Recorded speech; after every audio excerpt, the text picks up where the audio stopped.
Hello guys, जैसे कि आप सभी जानते हैं हमारा steno for all YouTube channel है। यहाँ बेसिक से लेकर एक्सपर्ट लेवल की आपको क्लास उपलब्ध कराई जा रही है।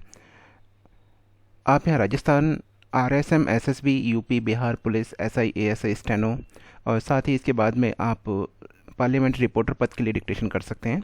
ये 100 शब्द प्रति मिनट की गति पर 2 डिक्टेशन होंगी लगातार। उसके बाद में डिस्क्रिप्शन में लिंक दिया गया है, आप गूगल मीट के माध्यम से जुड़कर पढ़ सकते हैं। सभी तैयार रहें करने के लिए। रेडी। पार्टी को सालगिरह की बधाई देकर भारतीय प्रधानमंत्री ने एक तीर से कई निशाने साधने वाला ही काम किया। भारतीय प्रधानमंत्री ने अपने वियतनामी समकक्ष से वार्ता के दौरान एक खुले, समावेशी, शांतिपूर्ण और नियम आधारित हिंद महासागर क्षेत्र को लेकर जो प्रतिबद्धता व्यक्त की, वह एक तरह से चीन को दिया जाने वाला यह संकेत है कि वह इस क्षेत्र की स्थिरता में बाधक बन रहा है। चीन को ऐसे साफ संकेत देने का सिलसिला तेज होना चाहिए, क्योंकि इसके आसार नहीं दिख रहे कि वह सीमा विवाद के मामले में अपने अड़ियल रवैये का आसानी से परित्याग करेगा। यह अच्छा है कि पहले कुछ समय से चीन के प्रति भारतीय नेतृत्व के तेवर बदले हुए दिखाई दे रहे हैं। अभी हाल में प्रधानमंत्री मोदी ने तिब्बत धर्मगुरु दलाई लामा को उनके 86वें जन्मदिन की शुभकामनाएं दी और फिर इस बारे में ट्वीट कर जानकारी भी सार्वजनिक की। यह इसलिए उल्लेखनीय रहा कि अभी हाल तक भारत की ओर से ऐसे प्रसंगों को रेखांकित नहीं किया जाता था। यदि भारत इस नतीजे पर पहुंच रहा है कि चीन को सही रास्ते पर लाने के लिए उसकी दुखती रगों को दबाना होगा, तो यह शुभ संकेत है।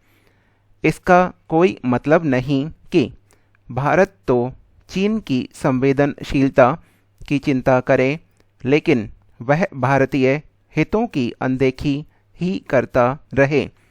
चीन को यह बताना ही जाना चाहिए कि ताली एक हाथ से नहीं, दोनों हाथों से बजती है।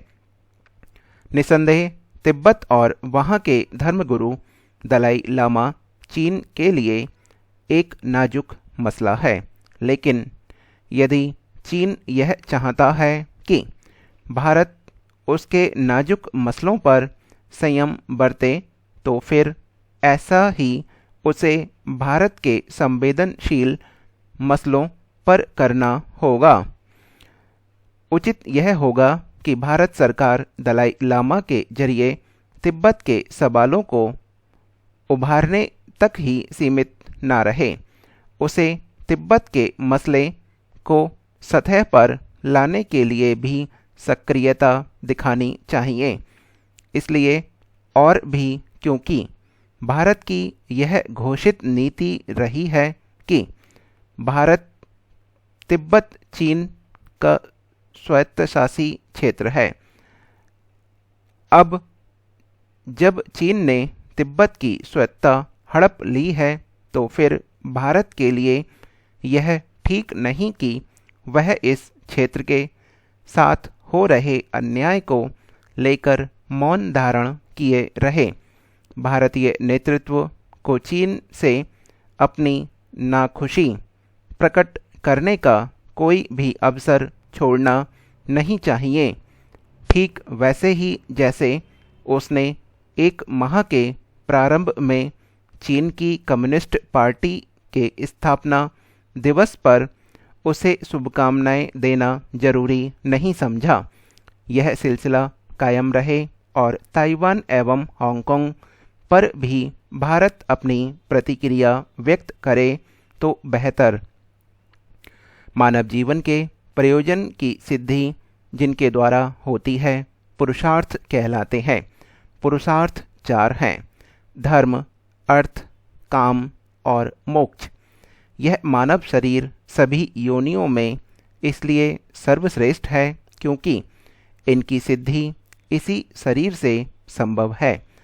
प्रथम 3 पुरुषार्थ तो प्रायः सभी दर्शन स्वीकार करते हैं क्योंकि वे चतुर्थ के सिद्ध प्रथम 3 में ही मानते हैं। भोगवादी दर्शन 2 ही पुरुषार्थ स्वीकार करते हैं: अर्थ और काम। उनके अनुसार मानव जीवन का परम उद्देश्य भोगों की पूर्ति है, जिसके लिए न धर्म की जरूरत है न मोक्ष की। धर्म वह है जो अभ्युदय और निःश्रेयस की प्राप्ति कराए। अभ्युदय इस लोक में उन्नति की बात करता है तो निःश्रेयस परलौकिक उन्नति की।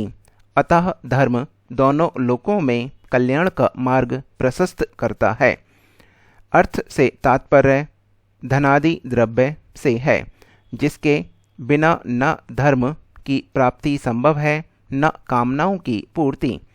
विविध कामनाओं एवं इच्छाओं को काम की संज्ञा दी जाती है, जिनके बिना भी यह जीवन अपूर्ण है। मोक्ष का तात्पर्य मुक्ति से है। अधिकांश लोगों की अवधारणा है कि यह मृत्यु के बाद की स्थिति है, पर ऐसा नहीं है। वस्तुतः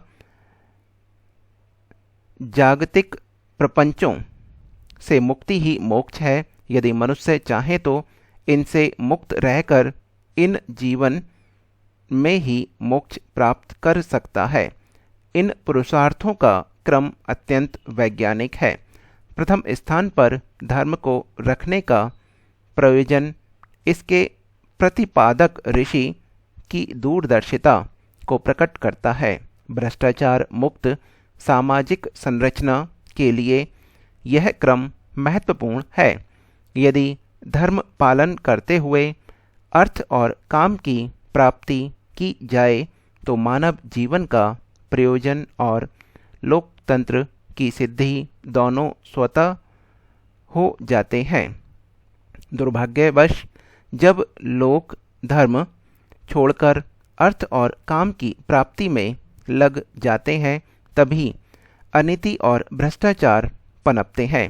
अतः लोकहित में धर्म का पालन करते हुए अर्थ और काम की पूर्ति के लिए यत्न करना चाहिए, तभी लोकतंत्र का निहितार्थ सफल हो सकेगा और पुरुषार्थ की सिद्धि भी। हमारे ब्रह्मांड में ऐसे ग्रहों की संख्या अनगिनत है जिनका कोई मेजबान तारा नहीं है, लेकिन ऐसे ग्रहों के आसपास कई चंद्रमा हैं।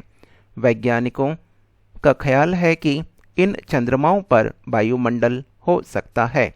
जर्मनी में म्यूनिख के लुडविग मैक्समिलन विश्वविद्यालय LMU के खगोल भौतिकविदों ने हिसाब लगाया है कि ऐसे चंद्रमाओं पर समुचित मात्रा में पानी की मौजूदगी हो सकती है। इतना पानी जीवन के निर्माण और जीवन के पनपने के लिए पर्याप्त होगा। पानी का तरल रूप में जीवन के लिए अमृत है। इसी वजह से पृथ्वी पर जीवन संभव हुआ। हमारे ग्रह पर समस्त जैविक प्राणियों के निरंतर अस्तित्व के लिए इसकी मौजूदगी अनिवार्य है।